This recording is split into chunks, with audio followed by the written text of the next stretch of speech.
Good morning, lovely people. Today I have a very special guest. I have with me Tracey Currell, and she likes to say about her that she is the connections queen. Now, I really love that sentence when I check every time when I see your LinkedIn profile. Now, Tracey, where is the connections queen coming from? Now, Well, I'll tell you a little story. When I first started networking, if I take you back to 2009 or 2007, I used to sell advertising space, and my boss sent me out networking, and I was rubbish at it for the first 3 months. I didn't get any business. I was trying to sell to people when I saw them, and I wasn't finding out lots of questions about them. And guess what? I didn't get any business. And the first 3 months, I was thinking, oh, this networking is rubbish. But what I did, I think it's really important when you're in business or when you're in a role in your job, that if something's not working, it's always good to get honest feedback from people. So I built some good friendships within the network that I was going along to. But I said to the girls, I said, Heather, who I'm still really good friends with now, by the way, I said, am I doing something wrong? Because this networking, I'm not getting any business. And she went, can I be honest with you? And I said, go on. And she basically said that I was giving it the hard sell, and networking wasn't about that. It was all about getting to know like people, get them to trust you and like you, and then eventually the business will follow. And I was like, oh my God, so cringeworthy was I. But obviously you learn what you're not doing. And then I changed it and started to then just find out about other people. And what I noticed, I became a really good natural connector. So I'd be in a networking scenario and I'd be at an event and I'd be chatting to a couple of people and I'd say, oh, I need to connect you to this person over here because they'll be really good for you in your business. They can either be a good potential client or a potential referral partner. And someone else would say, I'm looking for X, Y, Z. And I'll go, oh, I know someone, I'll do an introduction. So I became that natural connector, and there's lots of them out there. And I loved it. But what I noticed in the business community, that there was no networks out there that would strategically place you with your target audience at the events. It was all very much by random chance that who you bumped into. And don't get me wrong, that's great. And there are other networks out there, like BNI that, and I'm happy to mention them because, they have one per category of business in their sectors. And obviously, they close their competitors out. Intrabiz doesn't do that. So what we do as a business is we basically believe in collaboration, not competition. So when we bring people together, we always like to say, you can complement each other, you can do business together, you can become referral partners. There'll be things that maybe two companies could collaboratively do together. The one's got a better skill set or has got a skill set that the other one hasn't, and then they come together, so there's numerous ways of doing it, but that's a really, really good thing, is collaboration, and absolutely love that. I know you've founded Intrabiz a while ago, and you had some, some internationally recognized speakers on your stage. You shared the stage with Sharon Letcher, with Grant Cardone, it's a big name, for the people who are in the business and who are willing to grow their business. Now, the question is, how did you felt when you were in the same stage with them? What was the feeling? Well, it's very, it's amazing because they're amazing people. Sharon Lechter became my business mentor. So that's how I secured Sharon to come over and speak for me. And obviously Grant Cardone, having him on the stage was just incredible, and it brought thousands of people to our business exhibition. That was back in 2018. But we'd already secured Lord Sugar. And Grant wanted to share the stage with Lord Sugar, and he wanted to meet him. But unfortunately, that day, when he came, he was actually too late because Lord Sugar was there from 12 and about 30, and then he flew back in his plane. Grant also got through support on his plane, and he missed 20 minutes that we meet him. We had to fly into the airport that day, come into the expo, and obviously they were like passing ships in the night, or passing planes in the night, if you will. But it was, Just going, it was great to have those people, I'm just going to change the network. I'm sorry about that. Internet, it's very, very bad here. Um, Oh, I've met Sharon in Arizona 2 years ago, and she is amazing. And her husband, Michael, both they are two individuals that can bring a lot of value to any business. Now, I know you organize events all the time. I see you doing that. I see you connecting people, and you've done that for the last what 16, 2008, 16 years. So you have a lot of experience. How was it for Tracy when she was 16 years ago when she started? How was the journey at the beginning of of your business and growth journey? sure. Well, when I first started, I didn't really know much about business. My parents had their own business, and my father and mother used to run public houses, and they always taught me to never spend more than I should. And if I can't afford something, my dad's nickname is Cash Man because he's always believed in if you don't have the cash to go and spend, don't spend it, So he always told me that. Not that I always listened to him, mind. But it was a tough journey because my parents' industry was completely different, to that. My dad had already retired anyway, so he never did social media. This was, he's retired over 20 years. And obviously Wow. a couple of years later, that's when I started my business. So I didn't have all the skill sets as an entrepreneur, but I had a massive drive and passion for networking, and I could see that there was a gap in the market to connect people together to the right people. And that's what we do as a business and this is why I call myself the connections queen, because we connect people to the right people. So Mm. if you can imagine, when we used to do our round tables of 10, and we still do our round tables of 10, we do a lot more socials now. But with our round tables of 10, if we have 50 people there, we have 5 tables of 10.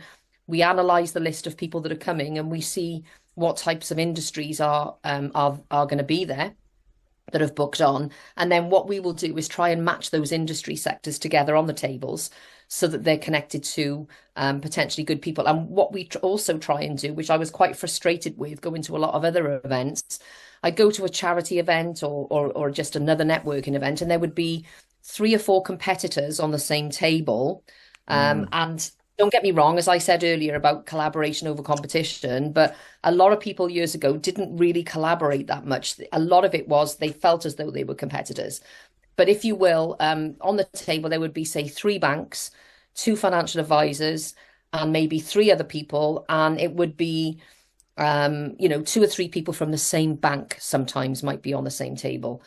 And I Oh, never okay. ever do that at my events. So I always make sure that I always say spread the love. So if there was 3 people from the same company attending the event, unless they specifically asked if there was somebody that had to sit by their colleague to learn and they were training, I wouldn't sit them together. I'd separate them. So if there was 3 people coming, I'd put them all on 3 separate tables. Because if the 3 of them are on the same table with 7 other people, they've only got 7 other opportunities between them. Mm. Whereas if you put them all individually on 3 separate tables of 10, they've got 27 opportunities between them. Do you see what I mean? So there's an extra Yeah, yeah, 20 yeah. people they can connect to. And obviously splitting them up, it's a more effective way of doing that. And I'm very, very good at matchmaking and connecting the dots so that when I'm chatting to someone, I'll say, oh my gosh, this person would be a really good referral partner for you, or this industry sector would be a good referral partner. And you'd actually be surprised how a lot of people are very switched on to referral partnerships, but there's a lot that don't have any. And then when I Mm. start actually giving them the advice of the types of connections that they could have as referral partners, they're blown away because they're like, oh my gosh, I didn't even think of that, you know. But I always say this, for those of you who are listening, you might think to yourself, who's a good collaborator for you? Well, if you've got the same target audience, and say for instance, you've got a web developer with a banker, you could still be good referral partners. And the reason being is they are still dealing with the business owner. So Mm-hmm. if you build a really good relationship and you meet somebody at an event and you think, oh my God, that you buddy up with them and you really resonate with them, why wouldn't you refer them business? If you're dealing with the same target audience, So, the types of people we would put together would be property investors with a construction company, with anybody that's in property that's related, for instance. Mm. And then a wedding photographer with a wedding venue and a wedding stationer. You put all those people together and they could all be good referral partners for each other. So it's just opening people's eyes and ears to think, well, when they're out networking, who could be a good referral partner for them, and giving them the tools then and the ideas that they can go forward and create their own referral partnerships. And if we can do that and help them, the economy is going to be in a much better position, because their businesses will then flourish more because they'll have more opportunities to get more referral partners into their business. For it was something in particular that made you to go, to concentrate and to focus on networking business, because like I am sure you've done something else before. Like I checked your LinkedIn profile before. So what was the trigger? Why did you choose to go into the networking business rather than anything else? It has to be something that triggered you, that you know. So what was it? Yeah, sure. Yeah, sure. Well, I think what it was growing up in the pub trade. All Obviously, right. I used to live in the pub, above the pub. So I Oh. used to work behind the bar when I was younger. So my father and mother got me working behind the bar, because a lot of children have Saturday jobs and, holiday jobs. So my job was working behind the bar, collecting glasses, bottling up. So on a Mm, Saturday morning, I'd get up and put all the bottles of ale and cider and orange juice and Coke. I'd, make sure there was enough on the shelves every day. On the weekends, I used to do that, not so much on a school day, because my mum and dad did treat my my school days very seriously. So I think, having grown up in the corporate hospitality industry, it's the people industry. And when yeah, someone yeah. says, "Oh, what is it that you do?" and I always say to them, "I'm in the people industry," Mm, because I absolutely love it. I'm an only child, but my parents always had a car full of children or a house full of children, because I'm very much a people person. So they were always coming round to stay on the weekends, sleepovers, and or come over for the day in the school holidays. So I've always loved people, or nice people. So having grown up in the pub, and then when I started going to the networking events, and I thought, oh, this is really good. When I could see it was working for me, and I really enjoyed it, I thought, oh, I could do this. And my mum and dad, to be fair to them, they work so very, very hard, and they work long hours and weekends. I didn't really want that life. I wanted to create a life for myself that I could still have the weekends off, mm. especially before I had, when I had children, because I planned to have children. I've got a son and daughter. So, it was a case of, you know, just fell in love with being around lots of people. So having gone to the networking events and fallen in love with that, and I could see how powerful it was.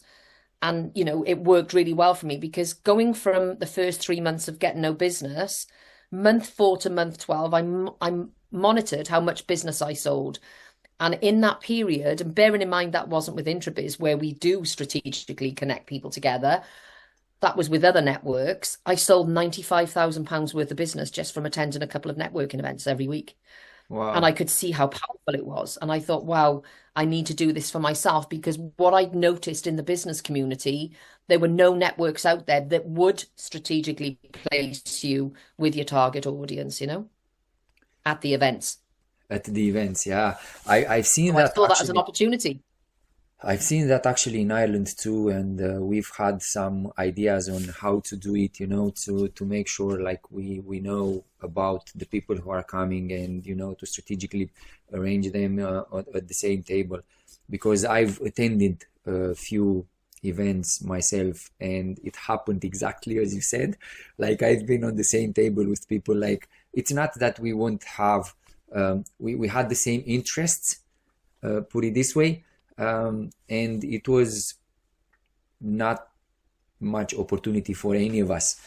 So then that's why, like when I approached you, I said to you, look, I really like what you do, because it's unique in a sense. Like, I mean, I haven't seen many people doing it.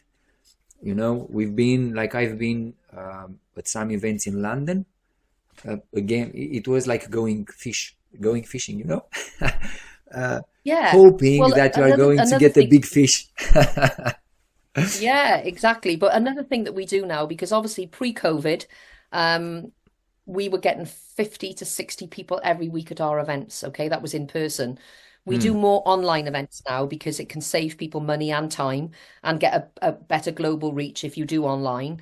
But obviously, I still do the in-person events once a month in Cardiff. I've got a franchise that does once a month in Bristol, and then I usually host Intrabiz London, and we do mm, once a month in London because our events are slightly smaller. And I shared this morning on Facebook. Someone was on about, how things change and how sometimes you might think it's not a good thing.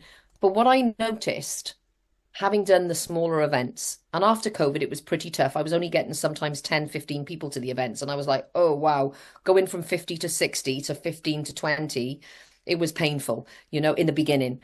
yeah. However, we get about 30 now on average. And actually, 30 is the sweet spot because everybody has a voice at the Mm, event. And what I mean by that is everybody networks as though you're in a cocktail party, or you're at a house party or something. So everyone's chatting.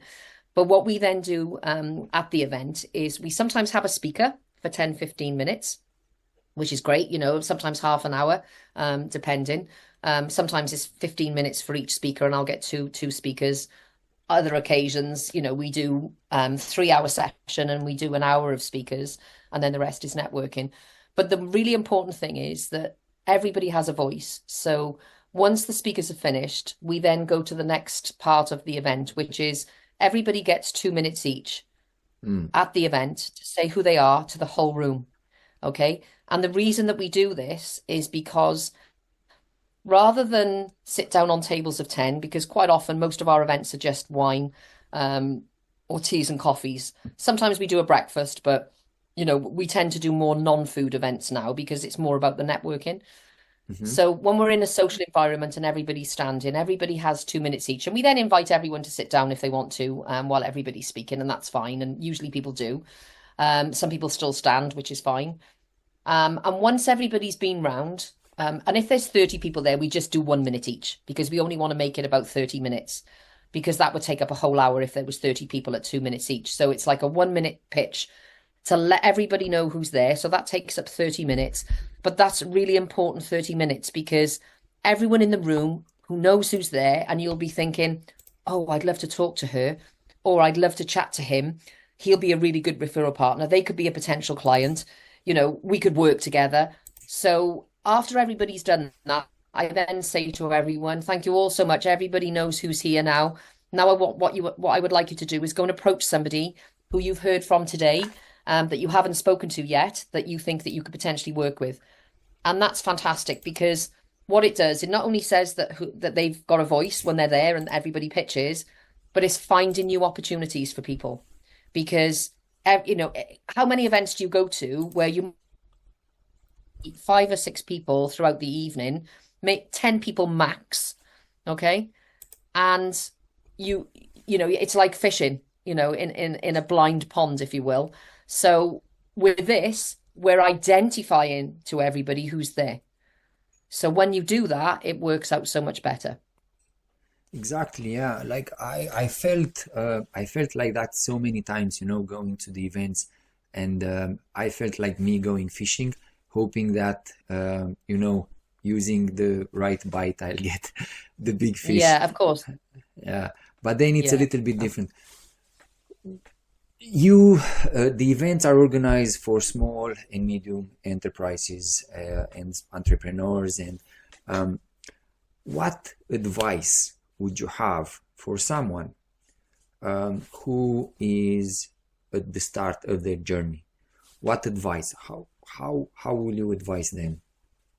Well, obviously, one of the things I will say is network, network, network.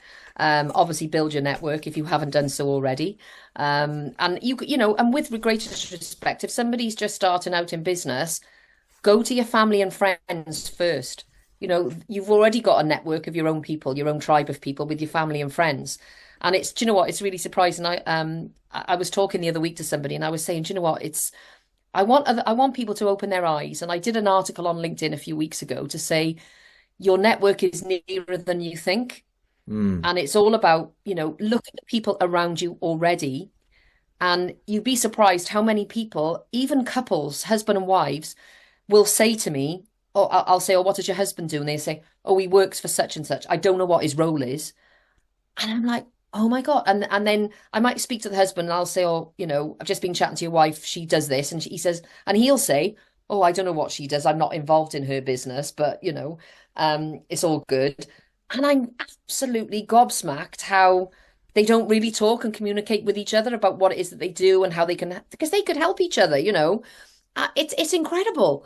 And so I always say, just go to all the people that you do know as a starting point because they can certainly help you. Your friends and family will want to help you. Your sociable friends will, you go out with, tell them what you do, find out from them. But ask lots of open-ended questions, but create win-win relationships.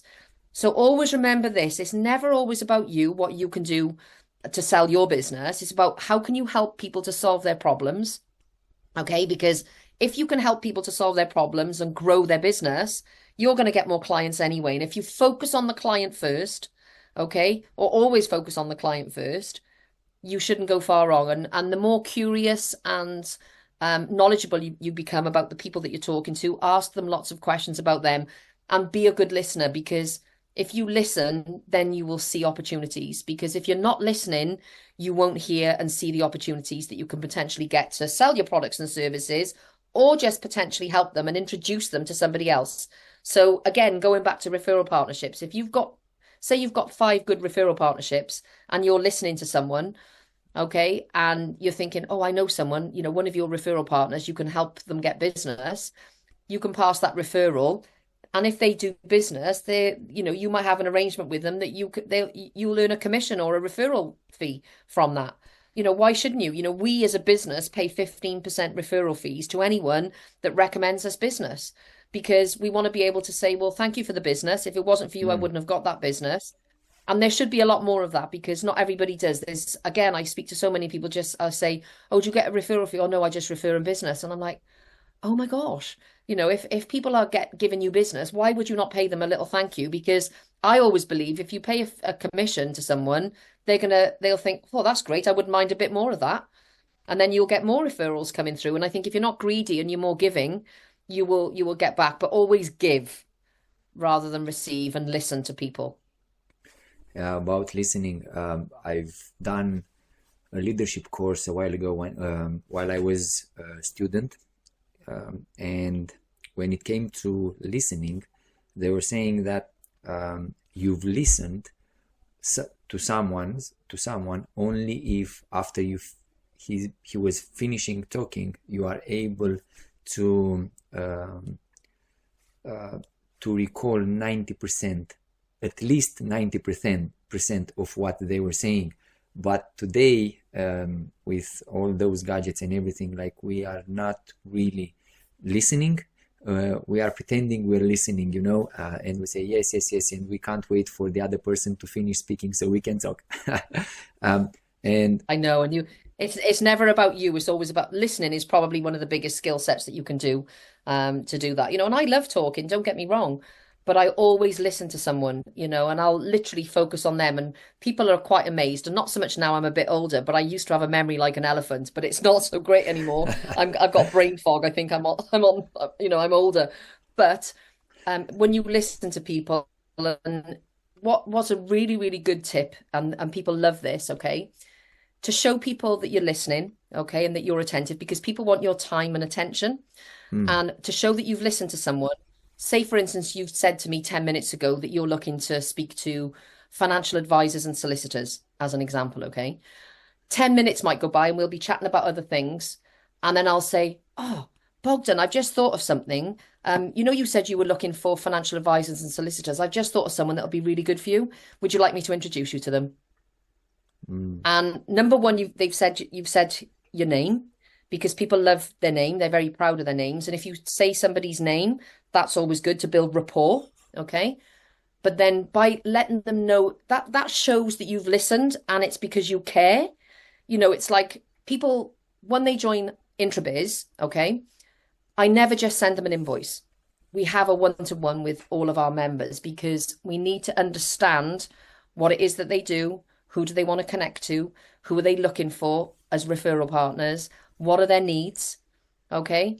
It's all very well just joining a network and just coming along for the ride, but if we understand what people are looking for, that's when we can find more opportunities for them.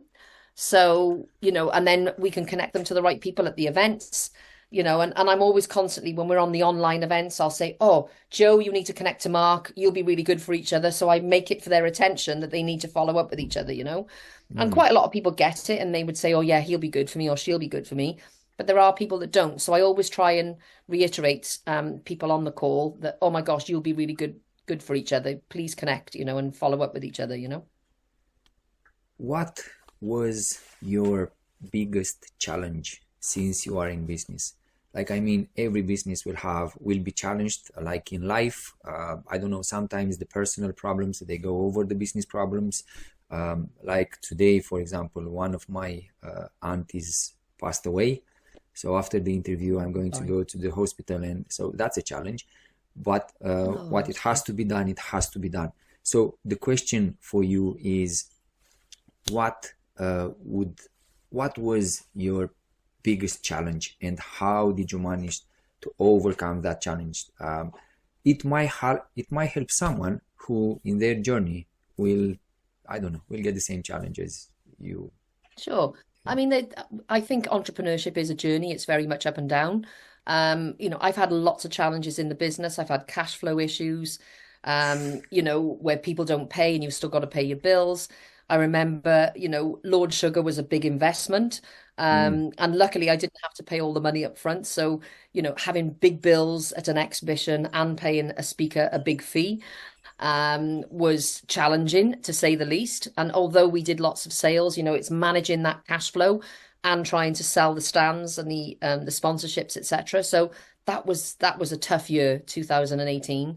It was tough building the business to start with, but you've got to be, I think, whatever it is that you do in your business, or if you're thinking about setting up a business, is always find something to do that is that you're passionate about. So I'm passionate about people and networking and connections. So it's what I love to do. It's part of my DNA, if you will.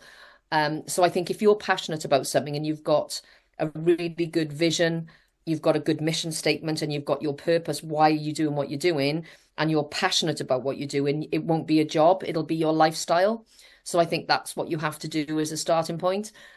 Because when you do have a challenge, as long as you're passionate about what you do, you won't give up on it, because a lot of people do want to give up. And I've wanted to give up many times oh, when I've had challenges, but I don't, because I love what I do and I still keep pushing through. But obviously, COVID was a massive challenge. I lost 90% of my business because I did everything in person mm, before COVID.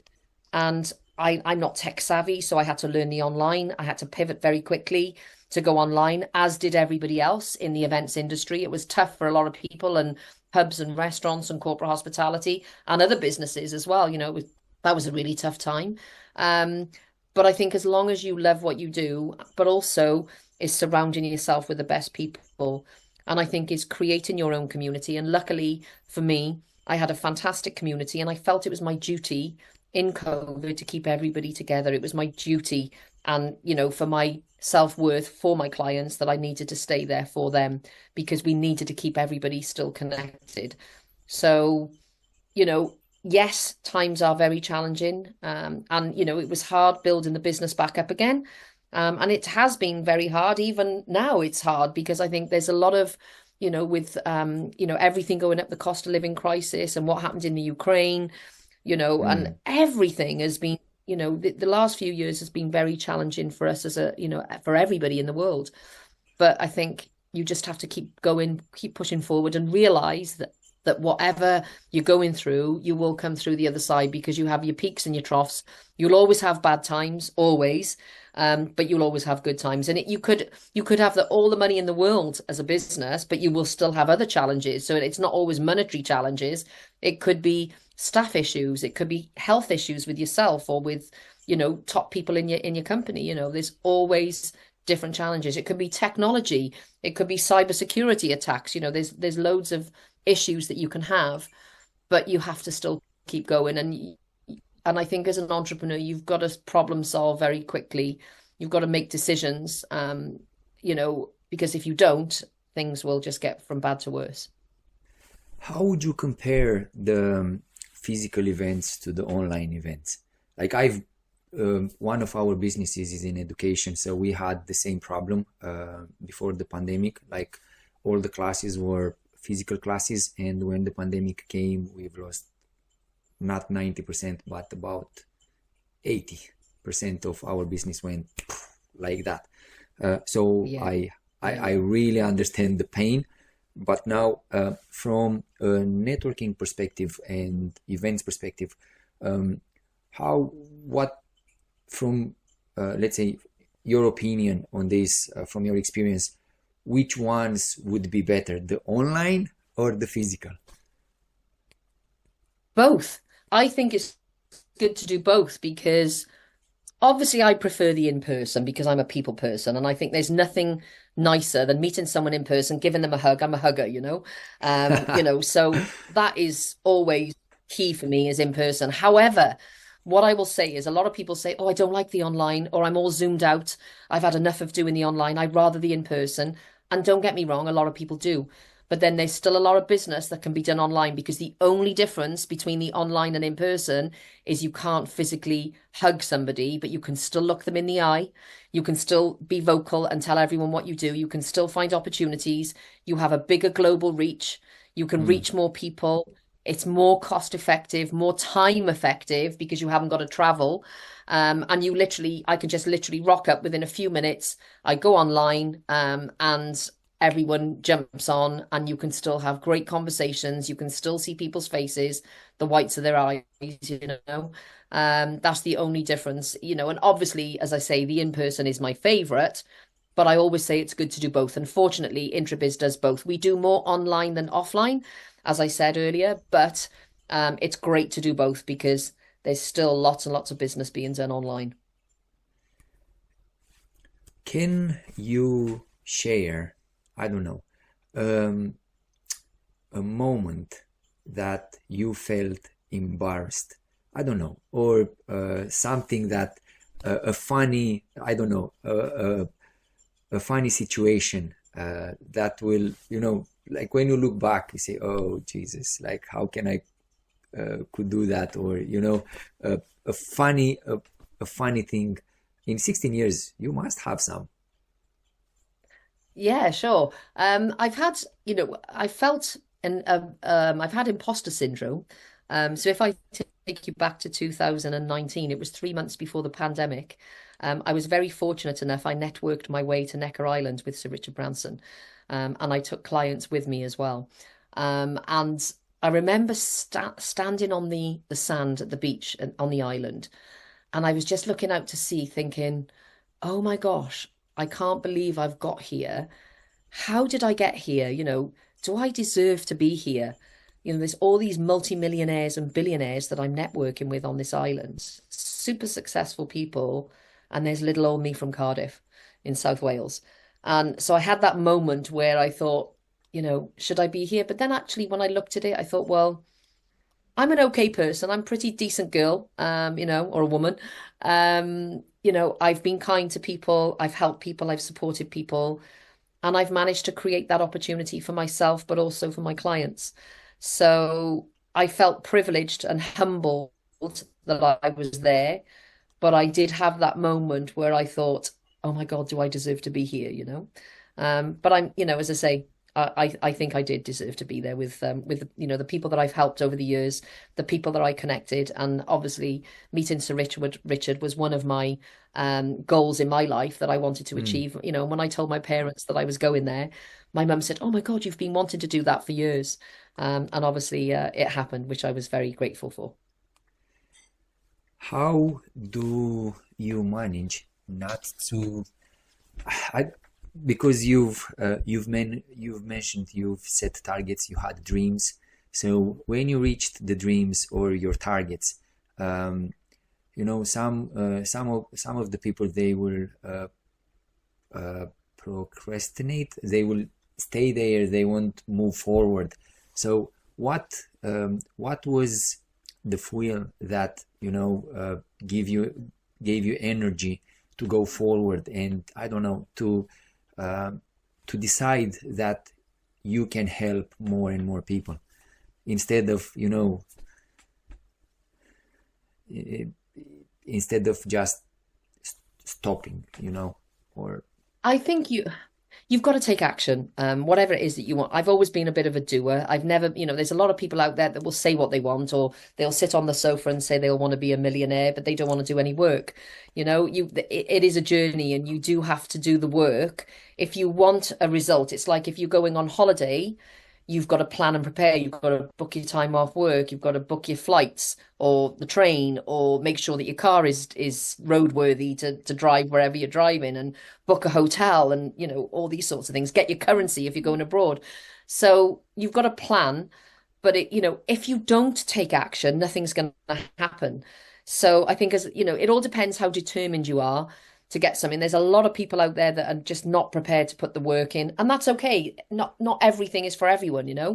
And entrepreneurship is a tough road for a lot of people. And I saw only someone put up on LinkedIn yesterday that they've been in business for 8 years, and they've decided now that entrepreneurship isn't for them anymore, because it's a tough journey, and it can be quite lonely if you don't have a community around you. But even if you have a community, it can still be quite lonely, because you've got to make these decisions. But I think you've got to have that drive and that passion and that determination to move forward. All my friends, when they knew that my business was hit in the pandemic, they said, if anyone can bring it back up again, it's you, Tracey, because you're determined, you're focused, and you're an action taker, you're a doer, you'll do it. And that's what you have to do. There's no point I never want to look back on my life and say, oh, I wish I'd done that, and not done it. If there's something that I want in my life, I'll go make it happen. I'm a massive believer of the law of attraction. That's how I ended up on Necker Island. I put it out there that I was going to go there one day. And I actually publicly announced that I actually said, I don't know when and I don't know how, but one day I'm going to go to Necker Island. I'm going to meet Sir Richard Branson, but I'm going to take clients for the experience, because it's never just about me. Intrabiz is all about, and what I'm all about, is creating opportunities. And our strapline is creating and connecting communities for global opportunities. And that's exactly what I want to do, is make sure that I find new opportunities for my clients. And then obviously, I can potentially grow the company that much more. What's next for Tracey, and what's next for Intrabiz? What's the vision? Now, if you can share it, I don't know. Sometimes people, they don't want to share what their future vision is or what their future plans are. Yeah, no, that's fine. We've got our business exhibition next June, which is an awesome day of inspiration, education, empowerment, and connection. But what I want to do a lot more of is teach people how to network and monetize their connections, and create a referral economy in their business, because there's so many people that don't know how to do that. So I'm actually creating a networking course, which I've already got, and it's all pre-recorded, that I could sell online, and I have sold it online. But I'd rather do more in-person things. So I am going to be doing more training, teaching people on how to network, rather than just putting on events. I want to, go down more of the training arm. I've created another brand, which I haven't launched yet, called Youthbiz, which is going to be a young person's training academy to teach young people how to network. And yet again, I haven't done that as yet, because there's only so many hours in the day you can do, and there's only so much you can work on. But I do want to do something with that next year, in 2025 and onwards, and do a little bit more traveling and working, have a bit more of a blended life where I get to travel, but obviously travel to work and speak globally, and obviously then sell my networking courses and the mentoring, but then also have some downtime as well wherever I'm traveling to. I was just about to ask about the Youthbiz, because I've seen that I've seen that on your LinkedIn profile, but I haven't seen many posts about that. I have two youth myself. I have two girls. And from my perspective, their financial education and networking, and both of them, they have the entrepreneur spirit. Myself and my wife, we both have it.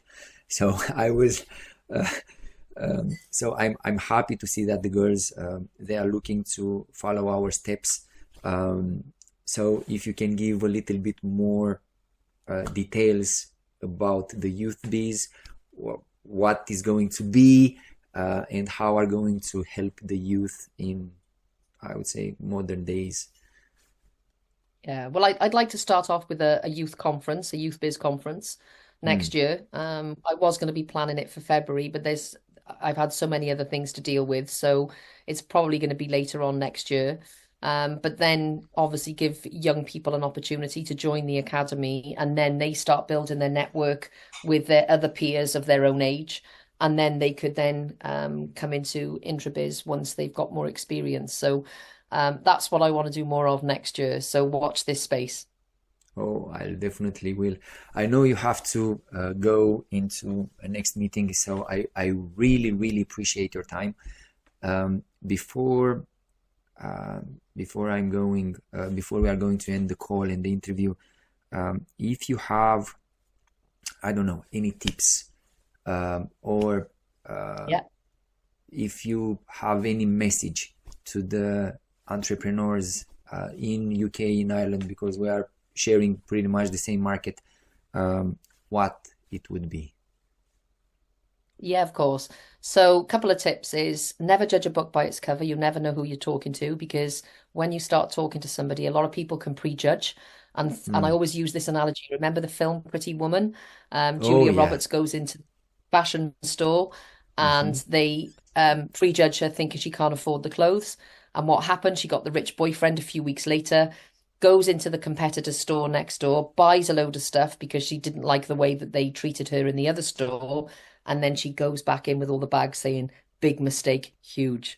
So never underestimate who you're talking to, and always give a good first impression, because if you do that, you'd be surprised what will happen. So that's one, is obviously being interested in other people and ask them lots of open-ended questions to see how you can help others first. Never go in with a taking attitude, always go in with a giving attitude, and listen. Make sure that you listen to people so that you can find opportunities to potentially help them by selling your products and services to them. And also follow up. Make sure you follow up with everybody that you meet, because again, if you don't follow up, no action is taken and nothing will happen. And opportunities are only created when you identify them, you take action, and then you make things happen for yourself. So there's three little words I love: make it happen. And if you do that, you won't go far wrong. Thank you very much. I really, really appreciate your time.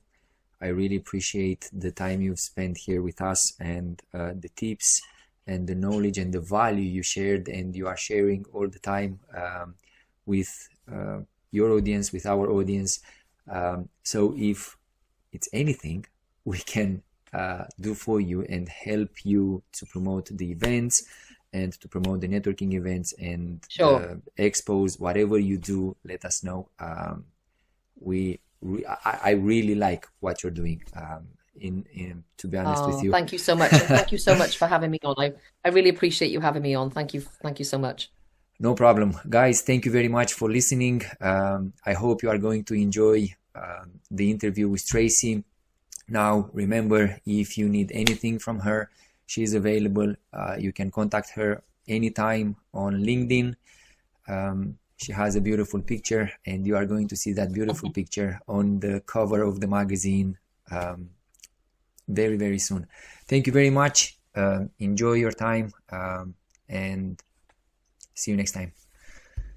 Oh, thank you so much. Bye bye for now.